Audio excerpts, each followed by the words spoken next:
இந்த ஒரு பக்கமாக சொல்லுவாங்கள்ல, அது ஒற்றை தலைவலி. இது இங்கிலீஷில் பேர் பார்த்தீங்கன்னா மைக்ரேன் சொல்லுவாங்க. இது வந்தவங்க ரொம்ப கஷ்டப்படுவாங்க.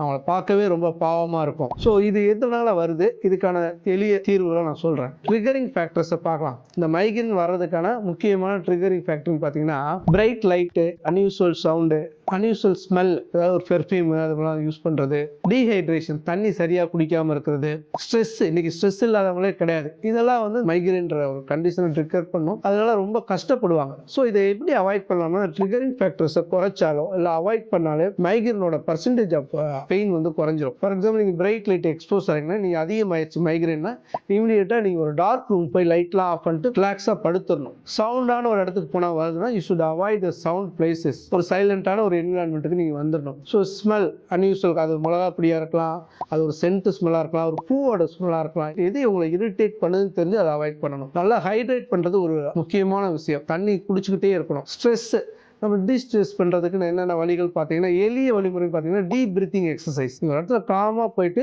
மூச்சை ரிலாக்ஸாக இழுத்து விட்டாலே ஸ்ட்ரெஸ் பாதி அளவு குறையும். ஸோ இந்த 5 வழிமுறையும் ட்ரை பண்ணி பாருங்கள், நல்ல ஒரு ரிசல்ட் கிடைக்கும்.